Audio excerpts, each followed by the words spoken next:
As the battle raged on, the villagers discovered a hidden truth. The River Queen's power was tied to her deepest weakness. She was bound to the river, but her connection to it was fragile. The Queen's hunger had made her dependent on the blood of the innocent, and without it, she began to weaken. The villagers realized that by cutting her link to the river's source, they could strip her of her power. The Queen's terrifying strength faltered as her curse unraveled, exposing the vulnerability she had hidden for centuries. The villagers now had a chance to defeat her, but the battle was far from over. In the heart of the final battle, the power of love and family became the villagers' greatest weapon.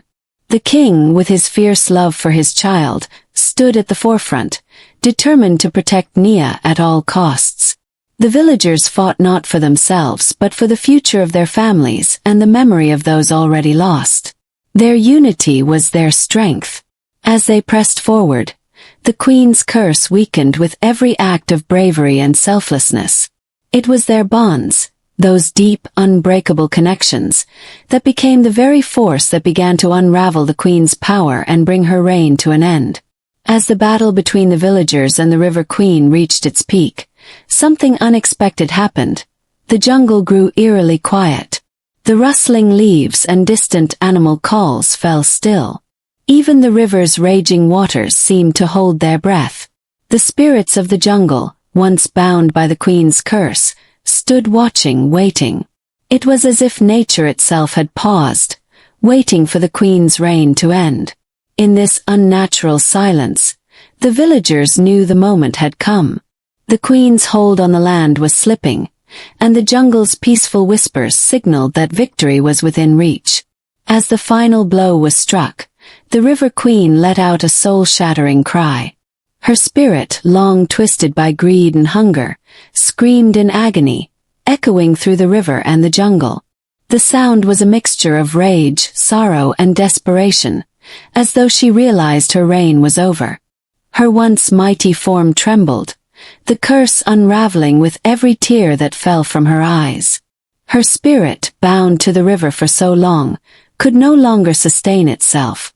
The jungle shuddered as her dark power began to dissipate, and the river's surface grew calm, free at last from her corruption. With the Queen's spirit fading into the night, the villagers stood victorious, though exhausted.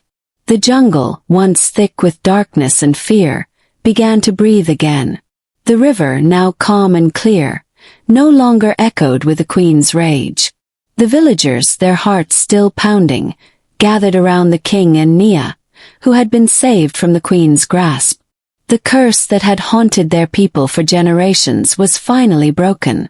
Tears of relief and joy flowed freely as they embraced each other, knowing that their families, their children, were safe once more. Peace had returned, and the village was free. The king, standing tall among his people, felt an overwhelming sense of relief, yet deep exhaustion. His heart, once heavy with fear and uncertainty, now beat with pride. He had faced the River Queen's dark power head-on, driven by love for his child and the village. His courage had been tested, and though the journey had been grueling, he had never faltered. With his people's strength behind him, he had led them to victory. His bravery not only freed the village but also inspired a legacy of hope. The king had proven that even in the darkest moments, courage could triumph. With the Queen's spirit vanishing into the depths of the river, the curse that had plagued the land for so long was finally broken. The once dark waters of the river began to clear, reflecting the starlit sky above. The air, thick with fear and sorrow for years, became light and fresh. The oppressive weight that had held the village captive lifted, leaving behind a sense of peace and renewal. The jungle, too, seemed to breathe again, its whispers now gentle and comforting. The curse was gone, and for the first time in generations, the village was free from the Queen's torment. As the River Queen's spirit dissolved into the river's depths, her final scream echoed through the jungle. It was a cry of agony and rage, one that seemed to shake the very earth beneath their feet. Her once powerful form, now reduced to nothing more than an echo, left behind an empty silence. The sound faded into the distance, swallowed by the river's calm, but its haunting presence lingered in the hearts of the villagers. The queen's reign had ended, and yet her scream would forever be a reminder of the terror she had brought, and the strength it took to overcome her. The village erupted into joyous celebration as the darkness that had plagued them for so long finally lifted. The river, once a place of fear, now glistened under the moonlight, peaceful and serene. The villagers, their faces filled with relief, embraced one another, their hearts lighter than they had been in years. The king, his child safe and the village's future secure, looked around at the people who had stood together in the face of unimaginable terror. The victory was not just his, it was theirs. Together, they had reclaimed their home and their lives from the clutches of darkness. As the last remnants of the queen's curse faded into the night, the children of the village returned to the safety of their homes. No longer would they be taken in the dead of night, their laughter replaced by silence. The village celebrated, for their most precious treasures, their children had been saved. Mothers held their children close, their hearts overflowing with gratitude. The laughter of the young ones filled the air once more, echoing through the streets. What had been stolen was now returned, and the future of the village, once uncertain, was now full of hope and promise. With the River Queen's reign of terror over, the river's waters, once dark and tumultuous, began to calm. The surface, which had been churning with anger and hunger, now reflected the peaceful sky above. The once thick murkiness faded, revealing clear, shimmering waters that flowed gently through the jungle. The village watched in awe as the river transformed before their eyes, as if it too had been freed from the queen's curse. The soothing sound of the river's flow became a symbol of peace, a reminder that no darkness could last forever and that light in the end would always prevail. As the village celebrated, the king stood by the river's edge, watching the calm waters. The burden that had weighed heavily on his heart for so long was finally lifted. He had lost so much, his people, his child, his hope, but in this moment he felt the healing power of peace. The terror that had plagued the village and his heart was gone. The river, once a source of dread, now symbolized renewal. His child, safe and sound, ran beside him, and the king's heart swelled with gratitude. His people were free, and his soul was whole once more. The village came alive with celebration.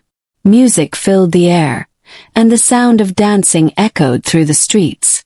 The people, once shackled by fear, now celebrated their newfound freedom. Children laughed and played, their innocence no longer threatened by the river's curse.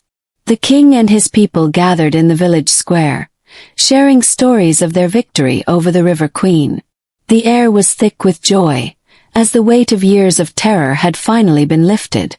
The village had not only reclaimed its future, but it had also rediscovered the power of unity, hope, and love. As peace settled over the village, the last remnants of the queen's curse began to unravel. The river, once so mysterious and full of darkness, now revealed its true nature. Beneath its surface, the villagers discovered ancient carvings, symbols and stories of a time long before the queen's reign. The river had once been a sacred place, a source of life and prosperity, but the queen's thirst had corrupted it. With the curse broken, the river's true beauty emerged. It was not a place of fear, but of life, connection, and balance, reminding the villagers of their deep ties to nature. The River Queen's true desire was never power, nor beauty, nor eternal life. Beneath her curse, she longed for connection, something lost when she chose the path of darkness. In her quest for immortality, she had become disconnected from the very source of life, the river itself. The more she took, the more isolated she became, her spirit unraveling. Her hunger was not for blood, but for the love and warmth she had abandoned. The villagers learned that her true tragedy lay in her loss of humanity, and her torment was rooted in a longing that could never be fulfilled.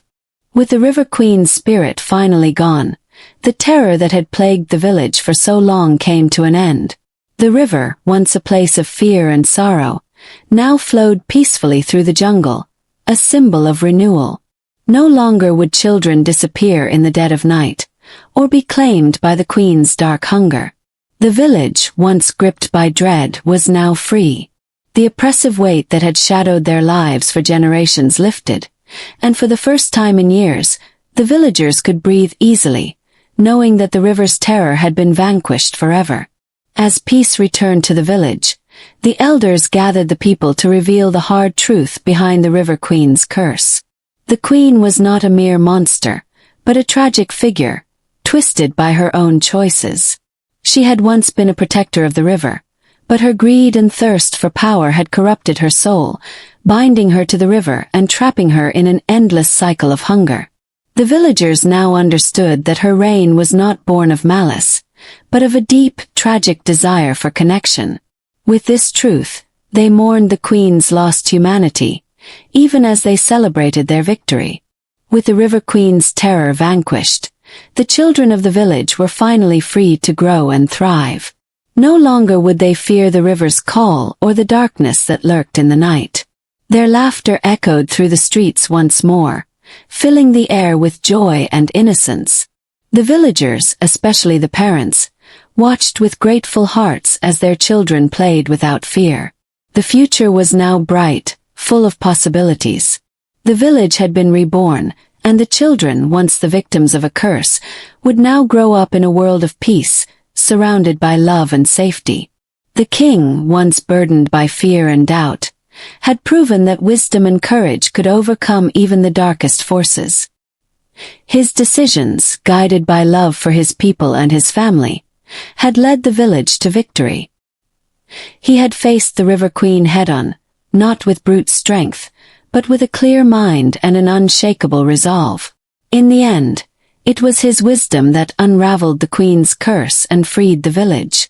The people, grateful for his leadership, saw in him not just a ruler, but a beacon of hope, someone whose wisdom had restored peace and unity to their land. The once feared river had transformed, no longer a source of dread, but a symbol of hope and renewal. Its waters, now clear and serene, reflected the beauty of the land around it. The villagers, who had once trembled at the thought of its depths, now approached it with reverence and peace. The river no longer whispered dark secrets or called to the innocent. Instead, it flowed gently, nourishing the land and sustaining life. The village had reclaimed its future, and the river, freed from the queen's curse, had become a reminder of their strength, unity, and triumph over darkness.